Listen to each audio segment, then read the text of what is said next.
محترم سامعین کرام، پردہ نشین خواتین، ماں اور بہنوں، سب سے پہلے میں اللہ رب العالمین کی تعریف، حمد و ثنا، عظمت و کبریائی بیان کرنا چاہوں گا، جس نے ہم سب کو پیدا کیا اور ہمیں مسلمان بنایا۔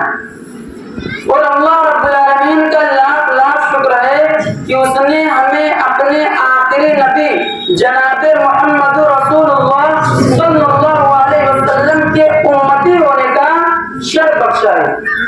محترم حاضرین حضرات، آج ہم سب اپنا سب سے بڑا اسلامی تہوار عید الفطر منا رہے ہیں۔ یہی وجہ ہے کہ جہاں اللہ رب العالمین نے قرآن مجید کے اندر رمضان کے روزوں کا ذکر کیا ہے، وہیں اللہ رب العالمین قرآن مجید میں ارشاد فرماتا ہے، یرید اللہ بکم اليسر ولا یرید بکم العسر ولتکملوا العدۃ ولتکبروا اللہ علی ما ہداکم ولعلکم تشکرون۔ اور ہم نے یہ رمضان کا مہینہ، اے میرے بھائیوں، اللہ رب العالمین نے تم پر یہ رمضان کا مہینہ اس لیے نہیں دیا ہے تاکہ تمہیں کوئی پریشانی میں مبتلا کرے، بلکہ اللہ رب العالمین کی طرف سے یہ تمہارے لیے ایک نعمت ہے۔ اور وَلِتُكْمِلُوا الْعِدَّةَ وَلِتُكَبِّرُوا اللَّهَ عَلَى مَا هَدَاكُمْ وَلَعَلَّكُمْ تَشْكُرُونَ، تاکہ جب یہ رمضان کا مہینہ پورا ہو جائے تو تم اللہ رب العالمین کی تکبیر بیان کرو، اس کی اللہ رب العالمین کی اس عظیم نعمت پر جو اس نے ہمیں رمضان کی شکل میں عطا فرمائی ہے۔ آج کا دن یہ اسی شکرانے کا دن ہے۔ آج یہ جو ہم عید کی نماز پڑھ رہے ہیں، یہ اللہ رب العالمین کی اس عظیم نعمت پر جو اس نے ہمیں رمضان کے 30 روزے مکمل کرنے کی توفیق دی ہے، اس خوشی کے موقع پر آج ہم سب یہ عید کا تہوار منا رہے ہیں۔ محترم حضرات، یہی وجہ ہے اور یہ وہ تہوار ہے جس کے بارے میں اللہ کے نبی نے کہا ہے، ان لکل قوم عیدا وہذا عیدنا، یہی ہر قوم کا ایک نہ ایک تہوار ہوتا ہے اور یہ عید ہمارا تہوار ہے۔ محترم حضرات، رمضان کے روزے ہم نے رکھے، رمضان کے روزے کے بعد یہ جو شوال کا مہینہ آج سے شروع ہو رہا ہے، شوال کا مہینہ، اس مہینے کے 6 روزے رکھنے کی بڑی فضیلت ہے۔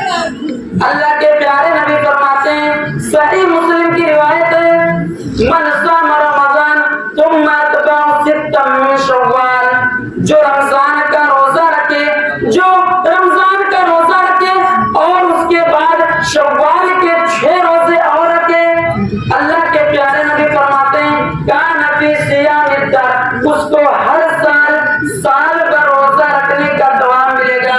یعنی 30 اور 6 36 روزے ہم اور آپ رکھیں گے تو ہمیں ہر سال بھر روزہ رکھنے کا ثواب ملے گا۔ محترم حضرات، ہمیں اور چاہیے، ہم اور آپ یہ 6 روزے، شوال کے 6 روزے شوال کے مہینے میں کبھی بھی رکھ سکتے ہیں۔ ہمیں اور آپ کو چاہیے کہ ہم اللہ رب العالمین کی اس عظیم فضیلت سے اپنے آپ کو محروم نہ کریں،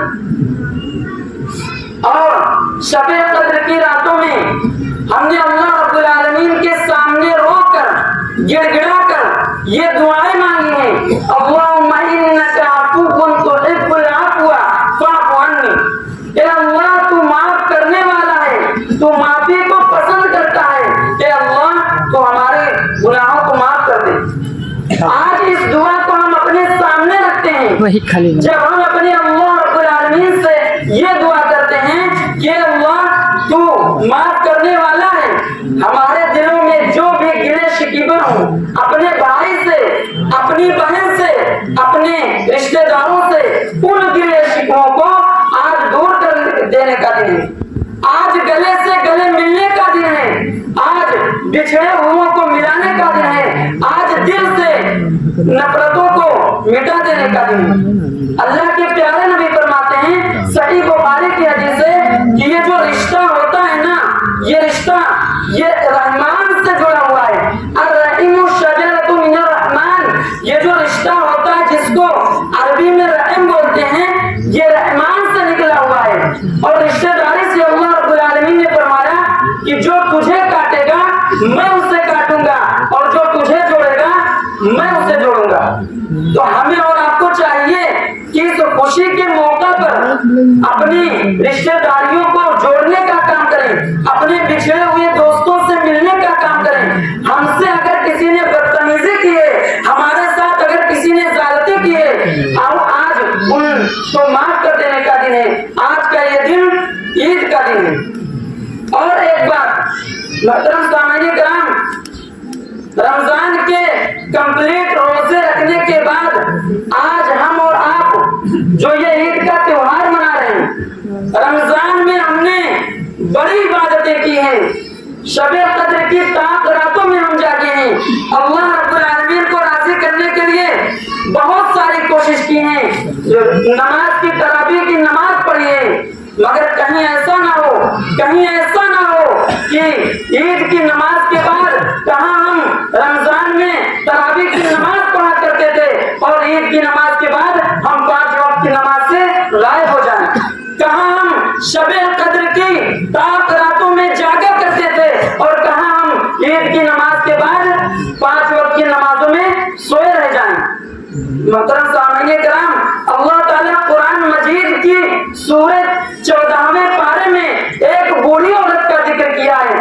اللہ تعالیٰ قرآن مجید میں ارشاد فرماتا ہے وَلَا تَكُونُوا كَالَّتِي نَقَضَتْ غَزْلَهَا مِن بَعْدِ قُوَّةٍ أَنْكَاثًا. میرے پیارے بھائیوں، اللہ تعالیٰ قرآن مجید میں فرماتا ہے کہ اس بڑھیا عورت کی طرح نہ ہو جانا جو اپنی محنت سے، اپنی طاقت سے ایک دھاگا تیار کرتی ہے اور پھر اس کو ٹکڑے ٹکڑے کر کے کاٹ ڈالتی ہے. سامعین کرام، رمضان کے مہینے میں ہم نے جو بھی عبادتیں کی ہیں، ان عبادتوں کے بعد اگر ہم پھر سے گناہوں کی طرف چلے گئے تو یقین مانیے ہم اپنی نیکیوں کو اپنے ہاتھوں سے خود برباد کر دیں گے. یاد رکھیے، نیکی کے بعد نیکی کرنا یہ اس بات کی دلیل ہے کہ ہماری نیکی اللہ رب العالمین سے یہاں قبول ہو گئی. ہم نے جو عبادتیں کی، ہم نے جو تراویح کی نماز پڑھی ہے، ہم نے جو شب قدر میں عبادت کی ہے، ہم نے جو قرآن کی تلاوت کی ہے، عید کی نماز کے بعد بھی اگر ہم نماز کے پابند رہیں، اگر ہم تلاوت کے پابند رہیں، تو اس کا مطلب یہ ہے کہ ہماری نیکی اللہ رب العالمین کے یہاں قبول ہو گئی ہے. ورنہ اس کا مطلب یہ ہوا کہ نعوذ باللہ ہماری نیکی اللہ کے یہاں قبول نہیں ہوئی. اب سوال یہ اٹھتا ہے کہ حقیقی عید کس کی ہے؟ ہم سب تو عید منا رہے ہیں، لیکن حقیقی عید جو ہے وہ کس کی ہے؟ محترم سامعین کرام، کیا حقیقی عید اس آدمی کی ہے جس نے اچھا لباس پہن لیا ہو، اچھے کھانے پکوا لیے ہو، اچھا کھانا کھا لیا ہو؟ کیا اس کی عید حقیقی عید ہے؟ نہیں. حقیقی عید در حقیقت میں اس کی ہے جس کے بارے میں اللہ نے کہا ہو، جس کے بارے میں رسول نے کہا ہو، جس کے بارے میں اسلاف نے کہا ہو. حقیقت میں عید، در حقیقت میں عید اسی کے لیے عید ہے. اللہ تعالیٰ قرآن مجید میں ارشاد فرماتا ہے قد افلح من تزکا. کامیاب ہو گئے وہ لوگ جنہوں نے اپنے گناہوں کی مغفرت کرا لی. تو در حقیقت میں عید اس کی ہے جس کی مغفرت ہو جائے. اللہ کے پیارے نبی فرماتے ہیں من صام رمضان ایمانا واحتسابا غفر له ما تقدم من ذنبه. جو رمضان کا روزہ رکھے ایمان کے ساتھ اللہ کو راضی کرنے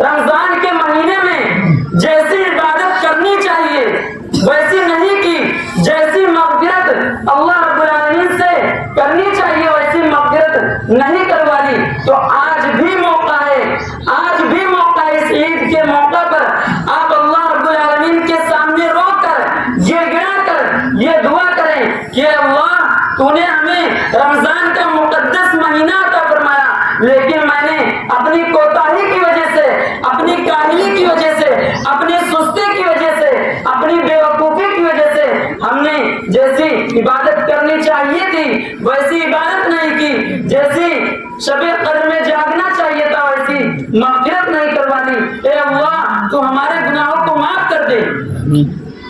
ہو سکتا ہے کہ آج بھی اللہ رب العالمین آپ کے گناہوں کو معاف کر دے، یہ میں نہیں کہہ رہا ہوں، یہ حدیث میں آتا ہے۔ اللہ کے پیارے نبی فرماتے ہیں کہ جب کبھی کوئی ایسی مجلسیں جمع ہوتی ہیں جہاں پر اللہ رب العالمین کا ذکر کیا جاتا ہے، اللہ رب العالمین کے تکبیرات کو بلند کیا جاتا ہے، تو زمین پر پھرنے والے فرشتے ایسی مجلسوں کو گھیر لیتے ہیں، اور وہ فرشتے ہمارے ساتھ اس وقت تک بیٹھتے ہیں جب تک اللہ رب العالمین کا ذکر کیا جاتا ہے، اللہ رب العالمین کے تکبیرات کو بلند کیا جاتا ہے، اور جیسے ہی ہمارا ذکر ختم ہوتا ہے تو تمام فرشتے آسمان کی طرف چلے جاتے ہیں اور اللہ رب العالمین کے ساتھ دربار میں حاضر ہوتے ہیں، اور اللہ رب العالمین سب کچھ جاننے کے باوجود فرشتوں سے کہتا ہے اے فرشتوں بتاؤ کہ تم کہاں سے آ رہے ہو؟ تو فرشتے کہتے ہیں اے اللہ فلاں زمین پر تیرے بندے تیرا ذکر کر رہے ہیں، تیری تکبیرات کو بلند کر رہے تھے، اے اللہ ہم اس مجلس سے آ رہے ہیں۔ اللہ تعالیٰ فرماتا ہے اے فرشتوں بتاؤ کہ میرے بندے کیا سوال کر رہے تھے؟ تو فرشتے کہتے ہیں اے اللہ تیرے بندے تجھ سے جنت کا سوال کر رہے تھے۔ تو اللہ رب العالمین فرماتا ہے کہ اے فرشتوں بتاؤ کہ کیا میرے بندوں نے جنت کو دیکھا ہے؟ تو فرشتے کہتے ہیں اللہ تیرے بندوں نے جنت کو نہیں دیکھا ہے، اگر دیکھ لیتے تو کیا ہوتا؟ تو فرشتے کہتے ہیں اے اللہ اگر تیرے بندے جنت کو دیکھ لیتے تو اور بھی زیادہ تجھ سے مانگتے۔ اللہ رب العالمین پھر فرماتا ہے کہ اے فرشتوں بتاؤ کہ میرے بندے مجھ سے کیا پناہ مانگ رہے ہیں، مجھ سے کیا چاہ رہے ہیں؟ تو فرشتے کہتے ہیں اے اللہ تیرے بندے تجھ سے تیری جہنم سے پناہ مانگ رہے ہیں۔ تو اللہ رب العالمین فرماتا ہے کہ اے فرشتوں بتاؤ کہ کیا میرے بندوں نے میری اس جہنم کو دیکھا ہے؟ تو فرشتے کہتے ہیں اے اللہ تیرے بندوں نے جہنم کو نہیں دیکھا ہے۔ اللہ رب العالمین فرماتا ہے اگر میرے بندے میری جہنم کو دیکھ لیتے تو کیا ہوتا؟ تو فرشتے کہتے ہیں اے اللہ اگر تیرے بندے تیری جہنم کو دیکھ لیتے تو اور بھی زیادہ تجھ سے پناہ مانگتے، اور بھی زیادہ تجھ سے تیری جہنم سے پناہ مانگتے۔ اللہ رب العالمین پھر فرماتا ہے کہ اے فرشتوں بتاؤ کہ میرے بندے مجھ سے کیا مانگ رہے ہیں، مجھ سے کیا چاہ رہے ہیں؟ تو فرشتے کہتے ہیں اے اللہ تیرے بندے تجھ سے مغفرت طلب کر رہے ہیں۔ کیا کہیں گے؟ اے اللہ تیرے بندے تجھ سے مغفرت طلب کر رہے ہیں، تجھ سے اپنے گناہوں کی معافی مانگ رہے ہیں۔ تو اللہ رب العالمین کہے گا اے فرشتوں تم گواہ رہو مجھے اپنے عزت و جلال کی قسم ہے، میرے یہاں جتنے بھی بیٹھے میرے بندے ہیں میں ان تمام بندوں کی مغفرت کا اعلان کر رہا ہوں۔ اللہ اکبر۔ فرشتے کہیں گے اے اللہ ان میں سے ایک شخص وہ تھا جو ایسے ہی بنا دعوت کے چلا رہتا، اے اللہ اس میں سے ایک شخص وہ تھا جو بہت بڑا گنہگار تھا، اے اللہ اس میں سے ایک شخص وہ تھا جو فلاں گناہ کیا کرتا تھا، جو فلاں کام کیا کرتا تھا، لیکن اللہ رب العالمین فرمائے گا اے فرشتوں آج میرے یہاں بیٹھے جتنے بھی بندے ہیں میں ان تمام بندوں کی مغفرت کا اعلان کر رہا ہوں، میں ان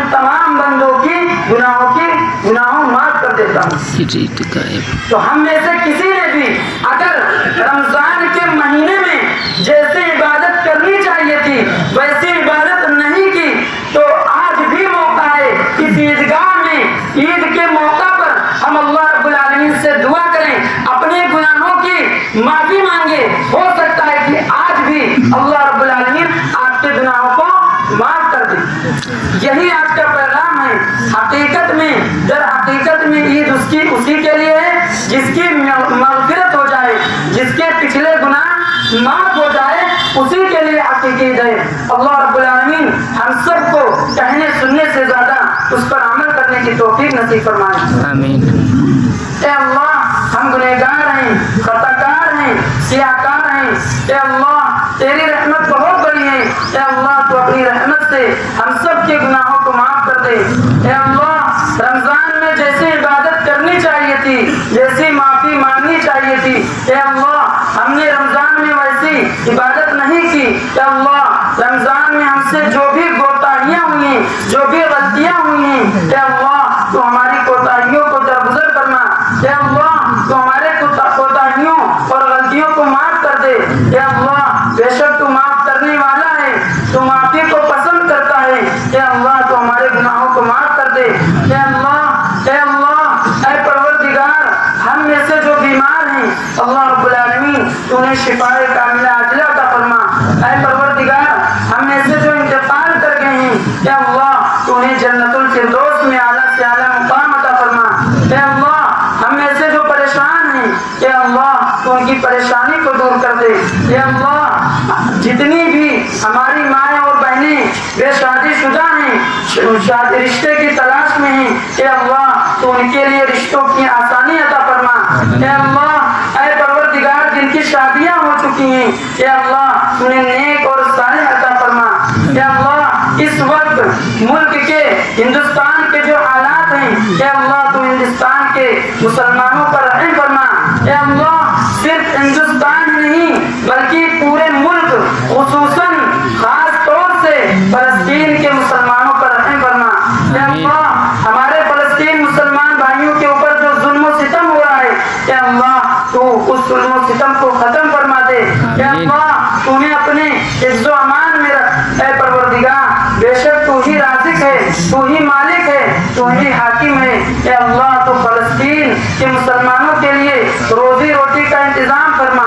اے اللہ تو ہمارے فلسطین مسلمان بھائیوں کے اوپر جو ظلم ستم کر رہے ہیں اے اللہ ان دشمنوں کو ہدایت نصیب فرما.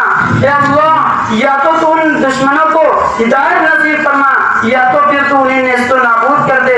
اے اللہ تو ہمارے فلسطین مسلمان بھائیوں پر رحم فرما، انہیں اپنے حفظ و امان میں رکھ. اے اللہ اے پروردگار ہمارے جو بھی اس وقت فلسطین میں ہمارے بہت سارے مسلمان، بہت سارے بوڑھے بچے، مرد عورت، بہت سارے ظلم کی بربریت سے بہت سارے لوگ شہید ہو چکے ہیں. اے اللہ تو انہیں جنت الفردوس میں اعلیٰ سے اعلیٰ مقام عطا فرما. اے اللہ تو ان پر رحم فرما. اے اللہ تو ہمارے گناہوں کو معاف کر دے. اے اللہ تو ہمارے کاروبار میں زیادہ سے زیادہ حلال طریقے سے کمائی کمانے کی توفیق نصیب فرما، حرام کمائی کمانے سے بچا. اے اللہ ہم سب کے گھر میں، ہم سب کے کاروبار میں روزی روٹی برکت عطا فرما. اے اللہ تو ہمارے گناہوں کو معاف کر دے. اے اللہ تو ہم پر رحم فرما. اے اللہ تو ہماری دعاؤں کو قبول کر لے. اے اللہ تو 70 ماؤں سے زیادہ پیار کرتا ہے اپنے بندوں سے. اے اللہ تو اپنے بندوں سے بہت پیار کرتا ہے. اے اللہ تو اپنی رحمت سے ہمیں بخش دے، ہمارے گناہوں کو معاف کر دے، ہماری دعاؤں کو قبول کر لے. اے اللہ ہم نے جو دعا مانگی ہے اے اللہ تو ہماری دعا کو قبول کر لے. اے اللہ